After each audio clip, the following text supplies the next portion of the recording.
Bonjour tout le monde, je suis heureuse de vous retrouver aujourd'hui pour une nouvelle vidéo sur la chaîne de Sudaren. Et aujourd'hui je vais vous présenter la première chronique de la chaîne YouTube Sudaren. Car aujourd'hui je vais vous parler du roman Dopt, écrit par Jade Romieux. Donc peut-être que vous vous dites que ça fait très longtemps que je suis pas venue montrer ma petite frimousse sur la chaîne YouTube Sudaren. Rappelez-vous la première vidéo que j'avais postée qui était la vidéo présentation. Dans cette vidéo en fait je vous expliquais que j'allais intervenir moi-même face caméra comme je le fais ici, environ une fois toutes les 3 semaines au minimum, alors plus si je peux mais c'est pas forcément le cas en ce moment, mais en tout cas sachez que vous pouvez toujours venir toutes les semaines sur la chaîne YouTube Sudaren. J'ai vu que l'éditeur avait posté plein de petites vidéos trailers un peu par-ci par-là. Je pense que ça vous permet aussi d'attendre et de voir d'autres contenus que les vidéos face caméra comme là je suis en train de faire avec vous, où moi je viendrai un peu plus qu'une fois par mois pour vous présenter des chroniques ou tout simplement des romans de chez Sudaren. Aujourd'hui j'avais très envie de vous parler de ce livre car c'est le premier livre que j'ai lu en partenariat du coup avec la maison d'édition. Je l'ai lu très rapidement parce que c'est un livre qui fait à peine 180 pages, donc il est vraiment très rapide. Il n'a pas l'air si petit que ça quand on le regarde de ce point de vue là, mais c'est vrai que 180 pages ça se lit de manière très rapide.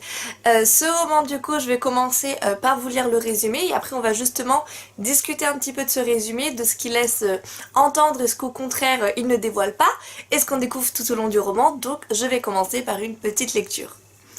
Voilà 6 ans que David, le frère de Jade, a disparu. Dans l'esprit de tout le monde, il est mort.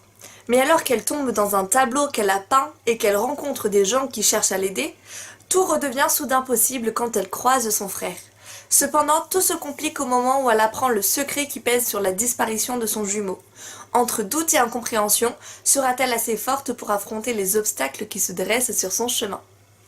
Voilà le résumé, c'est assez court et en même temps on vous donne pas mal d'informations. Tout au long du livre en fait on va être du point de vue de la fille, donc de Jade, qui étrangement a le même prénom que l'auteur. Est-ce que c'est fait exprès ou non ? On s'en doute quand même. La couverture est très jolie et je trouve qu'elle est plutôt bien représentative de l'histoire. On a du coup les deux héros, la fille et son frère, qui est à la fois disparu, que tout le monde pense mort et qu'elle va finir du coup, comme on le voit dans le résumé, par retrouver. Donc voilà ce fameux frère un peu mystérieux. D'ailleurs ces retrouvailles se font dans une situation assez... comment dire, dans un grand mystère, mais ça je vous en dévoilerai pas plus parce que vous le verrez en lisant le roman. Ce que je trouve pas mal par rapport au résumé, parce que si je vous l'ai lu c'est pas juste pour faire beau, c'est en fait pour vous expliquer que ce qu'on lit dans le résumé, on nous donne beaucoup d'informations grâce à celui-ci, mais surtout je me suis rendu compte en lisant ce livre qu'on ne se doute même pas en lisant ce résumé de la moitié de ce qui se passe dans l'histoire. C'est un truc de fou, c'est-à-dire que je pense que l'auteur a voulu vraiment préserver une grande part de mystère, une grande part de suspense, parce qu'en fait son résumé nous donne beaucoup d'infos mais en même temps il nous en cache aussi beaucoup et il y a énormément de choses qui se passent dans ce livre qui ne sont pas dites dans ce résumé. Donc voilà, je trouvais ça important quand même de vous le préciser en vidéo parce que peut-être que vous allez vous dire ah le résumé il a l'air sympa mais il n'y a pas l'air d'y avoir tant d'action que ça, alors qu'en réalité je peux vous dire que le livre est blindé d'action et blindé de suspense. Ça c'est le moins qu'on puisse dire, même s'il fait que 180 pages, je peux vous dire qu'il y a 180 pages d'action, de mystère et de tout ce que vous... d'un mélange de tout ça en fait. On s'ennuie pas une seule seconde, on a envie que l'auteur prenne plus son temps pour nous raconter plus de détails, mais ça s'enchaîne. Donc au niveau du rythme, ne vous inquiétez pas, il y a de l'action, il y a du rebondissement, il y a du suspense. Peut-être un peu trop condensé en 180 pages, on aurait peut-être voulu une petite, je sais pas, au moins une 50aine de pages en plus pour prendre plus le temps justement de se poser, d'assimiler les informations avant de passer à autre chose. Mais voilà, donc ne vous fiez pas forcément qu'au résumé, fiez-vous-y un peu quand même et je vais pas vous en dire plus parce que mon but c'est pas non plus de vous spoiler. Je pense que Jade Romieux a souhaité justement garder ce mystère autour de tout ce qui se passe dans ce livre, c'est pas moi qui vais venir gâcher tout ça. Donc voilà, au niveau mystère, suspense, j'ai beaucoup aimé. On est sur un roman qui est fantastique, donc on dirait peut-être pas au premier abord, quoique quand on regarde la couverture, on se rend compte que le frère du coup de Jade a les yeux verron, même si verron normalement c'est vert et marron ou bleu et marron. Là, le gars il a, sur la couverture il a quand même les yeux bleus et rouges, mais je trouve que ça donne un côté un peu fantastique et effectivement du fantastique il y en a dans ce roman, des péripéties. Déjà quand on lit la phrase donc dans l'esprit de tout le monde le frère de Jade est mort, mais alors qu'elle tombe dans un tableau qu'elle a peint et qu'elle rencontre des gens qui cherchent à l'aider. elle tombe dans un tableau qu'elle a peint. Au premier abord, quand j'ai lu ce résumé, je me suis dit mais de quoi elle parle? Qu'est-ce que ça veut dire tomber dans un tableau qu'on a peint? Et finalement, quand on lit le livre, on se rend compte que c'est là que commence cette histoire fantastique, cette touche de fantastique qui va plus nous quitter jusqu'à la fin du livre. Donc voilà, très important aussi à préciser, il y a du fantastique. Si vous aimez ça, je pense que ça peut vous plaire. Donc j'ai beaucoup aimé ce livre, hein, vous vous en doutez. Par contre, autant je vous parle de ce qui m'a beaucoup plu dans ce livre, autant je vais aussi vous parler de ce qui m'a un peu moins plu dans ce livre. Parce que je vous l'ai dit dans ma première vidéo sur la chaîne, moi je fais régulièrement des chroniques, hein, sur ma chaîne Un Monde de Conteuse. Et quand je fais des chroniques, que ça soit pour une maison d'édition, pour un auteur en partenariat ou non, je donne mon avis sur tout. C'est-à-dire que je reste complètement sincère. Je parle de ce qui me plaît et je parle de ce qui ne me plaît pas. Et là, il y a quand même un point assez important dans ce livre qui ne m'a pas plu. Et malheureusement, c'est l'écriture de Jade Roumieux. Alors, j'ai pas envie d'englober toute l'écriture parce que l'écriture, généralement, ça a été quand même sympa, ça m'a plu. Mais il y a quand même pas mal de choses dans cette écriture qui m'ont déplu. Je pense notamment à la syntaxe, au choix de certains mots qui sont beaucoup trop simplistes, qui sont beaucoup trop simples, que j'avais envie tout simplement quand je lisais le livre en fait de remplacer par d'autres mots peut-être un peu plus littéraires, un peu plus recherchés, qui auraient mieux sonné en fait dans ma lecture. C'est vrai qu'à certains moments quand je lisais les phrases de l'auteur, à certains moments je butais, je me suis dit, et en fait cette sensation de buter, de s'arrêter à la fin de la phrase en se disant il y a un truc qui va pas dans cette phrase, et en fait c'est revenir sur les mots en me disant j'ai pas mis ce mot là, j'aurais mis un autre. Voilà. Aussi au niveau des syntaxes, par exemple le fait que l'auteur inverse pas mal de fois le sujet et le verbe.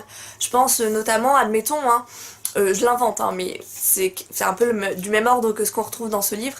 Quand on va vous poser une question, par exemple on va dire comment va-t-il, l'auteur va avoir tendance à dire comment il va. En inversant, vous savez, ce sujet et ce verbe qu'on met normalement dans les questions, mais pas forcément que dans les questions, un peu de manière répétitive. Et en fait le problème c'est que ça donne un aspect un peu jeune en fait à l'écriture. Donc là on nous écrit que Jade Roumieux a écrit ce livre à 16 ans. Elle est lycéenne, elle a 16 ans, donc c'est normal quand on a 16 ans, on peut pas avoir une écriture hyper recherchée, hyper voilà, littéraire quoi. C'est normal, c'est complètement normal, il n'y a aucun problème là-dessus. C'est juste moi du coup, je me suis dit que finalement c'était un livre qui par son écriture en fait pouvait être destiné plus aux jeunes finalement qu'aux adultes. C'est-à-dire que si on se fixe que sur l'histoire, je pense vraiment que tout le monde peut être concerné, tout le monde peut apprécier l'histoire, l'intrigue, les rebondissements, le suspense, cette touche fantastique. Ça, tout le monde, même les adultes, peuvent vraiment kiffer, j'en suis certaine. Par contre, si on se penche du côté de l'écriture, et l'écriture c'est quand même une part importante de l'histoire, hein, parce que c'est par l'écriture qu'on rentre dans l'intrigue, là je me rends compte que c'est plutôt destiné à un public assez jeune. En tout cas, je pense que des adultes pourrait buter un peu sur l'écriture de l'auteur. Après c'est un livre qui fait que 180 pages, donc ça se lit quand même rapidement. J'ai pas été traumatisée, j'ai pas arrêté ma lecture, j'ai été prise par l'histoire, donc c'est pas très important. Mais je tenais quand même à vous le préciser parce que si vous lisez ce livre, vous allez peut-être vous confronter au même problème et vous allez vous dire ah j'aurais peut-être voulu que Marie m'en parle. Voilà, donc c'est fait. En tout cas voilà, c'est quand même une histoire que j'ai énormément appréciée. Je vous dis franchement, l'auteur, autant je dis sa plume, etc., le fait qu'elle soit jeune, peut-être que ça explique le choix de certains mots, etc. Mais il faut quand même se dire que cet auteur a écrit son livre à 16 ans et elle est partie dans une intrigue de ouf, avec des rebondissements de ouf, avec des choses que même moi j'aurais jamais imaginé ça, et elle a vraiment une imagination débordante.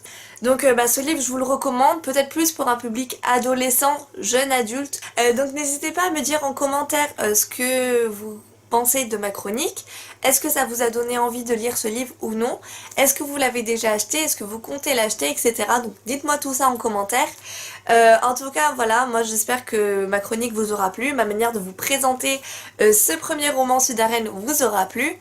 Nous on se retrouve dans 3 semaines à peu près pour une nouvelle vidéo, donc je pense que je vous présenterai une nouvelle chronique. En attendant, n'hésitez pas à vous rendre régulièrement sur la chaîne Sudarène parce que comme je vous l'ai dit, il y aura beaucoup de vidéos, trailers, etc. qui vont sortir entre cette vidéo et la prochaine. Donc voilà, et surtout si vous avez aimé cette vidéo, n'hésitez pas à me le dire, à mettre peut-être un petit j'aime et à vous abonner à la chaîne YouTube. Je vous remercie d'avoir regardé cette vidéo et je vous dis à très vite pour une toute nouvelle. Au revoir.